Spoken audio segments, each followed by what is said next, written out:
menguatkan hati para rasul. Nah, ketika minggu kemarin, ketika hari Senin kemarin kita sudah belajar tentang Yesus yang sudah sengsara, wafat dan bangkit. Nah, ketika ditinggalkan oleh Yesus, ketika Yesus berpisah dengan para muridnya karena ia disalibkan, wafat dan juga telah bangkit, otomatis Yesus sudah tidak bersama-sama lagi dengan para muridnya. Pada saat itu para muridnya galau, sedih, dan ya seperti ayam yang kehilangan induknya, bingung apa yang harus dilakukan. Nah, saat itulah para murid dalam kebingungannya itu, supaya mereka kembali bersemangat, maka ada Roh Kudus yang membaharui hati mereka. Nah, sebelum belajar kita siapkan dulu hati kita untuk berdoa, ya. Tutup mata, lipat tangan, tundukkan kepala. Dalam nama Bapa, dalam nama Putra, dan dalam Roh Kudus. Amin, amin. Allah Bapa yang Maha Baik, kami mengucap syukur atas rahmat-Mu sehingga kami dapat belajar hari ini. Kami mau belajar bagaimana para rasul-Mu Kau penuhi dengan Roh Kudus sehingga mereka bersedia menjadi saksi-Mu. Terangilah kami juga agar kami dapat mengembangkan diri menjadi saksi-Mu. Sebab Engkaulah Tuhan kami kini dan sepanjang masa. Amin. Dalam nama Bapa, dalam nama Putra, dan dalam Roh Kudus. Amin, amin. Allah Tritunggal Maha Kudus, Bapa, Putra, dan Roh Kudus. Nah, Roh Kudus inilah yang membaharui hati kita, yang juga menguatkan hati kita, yang memampukan kita untuk melakukan sesuatu.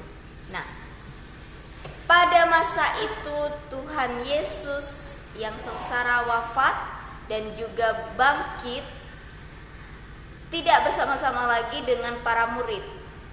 Nah, mereka, tapi bukan berarti Tuhan tidak menyertai para murid. Ia tetap menyertai para murid, tetapi mereka sudah tidak bersama-sama lagi. Maksudnya tidak makan dan minum bareng lagi, tidak berjalan bareng lagi, tidak mengembara bareng lagi, tidak bercengkerama, bercerita, bercanda seperti yang dulu lagi. Tetapi Tuhan Yesus tetap ada menyertai mereka. Nah, dalam kesedihan para murid, dalam kegalauan mereka karena ditinggalkan oleh Yesus, mereka seperti kehilangan tujuan hidup, mereka seperti kehilangan semangat hidup. Nah, di situ pada hari Pentakosta, Penta itu 5, berarti hari ke-50 setelah kebangkitan Yesus, para murid menerima Roh Kudus. Roh Kudus ini berupa berbagai lambang. Ada yang seperti lidah api, ada yang seperti tiupan angin dan sebagainya. Roh Kudus ini menyala-nyala. Roh Kudus itu hinggap di dalam diri para murid. Sehingga apa efeknya dari Roh Kudus ini? Mereka yang awalnya gelisah, mereka yang awalnya galau, mereka yang awalnya sedih menjadi kembali bersukacita, menjadi kembali bersemangat. Mereka yang awalnya bingung menjadi tahu apa yang harus mereka lakukan. Mereka yang awalnya itu tidak bisa, maka mereka menjadi bisa, dan Roh Kudus itu menguatkan mereka, menguatkan dan memampukan, sehingga mereka yang awalnya takut, yang awalnya mereka sembunyi, sekian lama mereka sembunyi. Bayangkan jika dari kebangkitan Yesus itu 50 hari, berarti kurang lebih 3 bulan, 2 bulan lebih. Kurang lebih 2 bulan para murid bersembunyi, tidak berani kemana-mana, tidak berani keluar, dalam keadaan sedih, dalam keadaan tertekan. Nah, ketika Roh Kudus ini turun atas mereka semua, maka mereka menjadi berani untuk menjadi saksi Kristus. Mereka berani keluar, mereka berani untuk melawan rasa takut mereka, dan mereka bertekad untuk bersatu. Mereka bertekad untuk mewartakan kabar gembira, kabar sukacita, kabar kebangkitan Kristus kepada semua orang di seluruh dunia, supaya orang lain juga menjadi percaya dan menjadi pengikut Kristus. Nah, kita orang-orang Kristiani, Kristen itu adalah pengikut Kristus. Berarti kita memiliki semangat yang sama seperti para rasul pada saat itu. Kita saat dibaptis juga tidak hanya dibaptis dengan air, tetapi kita juga dibaptis dengan nama Bapa dan Putra dan Roh Kudus. Tidak hanya dibaptis begitu saja, berarti ketika kita dibaptis, Roh Allah itu ada di dalam diri kita. Kehadiran kita adalah lambang dari kehadiran Bapa, Putra, dan Roh Kudus bagi semua orang yang kita jumpai. Nah, kita sebagai pengikut Kristus, sebagai orang-orang Kristen, memiliki Roh Kudus dalam diri kita. Jadi sekarang coba kamu renungkan dan tulis di buku tulismu,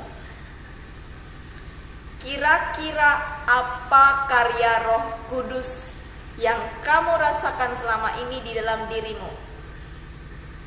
Apa karya Roh Kudus yang ada di dalam dirimu yang selama ini kamu rasakan? Kalau tadi dalam diri para murid, awalnya mereka galau, awalnya mereka takut menjadi berani, tidak bisa menjadi bisa. Mereka tidak mengerti menjadi mengerti. Mereka yang awalnya sedih, tertekan, menjadi bersemangat kembali. Nah, sekarang di dalam dirimu yang kamu rasakan kehadiran Roh Kudus itu seperti apa? Itu saja tugasnya hari ini, hanya satu itu saja. Renungkan dan tulis di buku tugasmu masing-masing. Oke? Sekarang kita akhiri pelajaran kita hari ini dengan berdoa.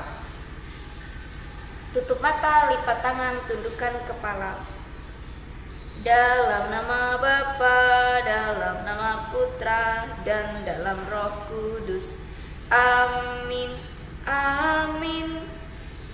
Tuhan Yesus yang baik, terima kasih atas firman-Mu hari ini. Mampukanlah kami untuk melihat karya Roh Kudus dalam diri kami, dan mampukanlah kami untuk menyalakan api cinta-Mu sehingga orang lain yang kami jumpai dapat merasakan kasih-Mu yang nyata dalam kehidupan mereka melalui kami. Sebab Engkaulah Tuhan kami kini dan sepanjang masa. Amin. Dalam nama Bapa, dalam nama Putra, dan dalam Roh Kudus. Amin. Amin.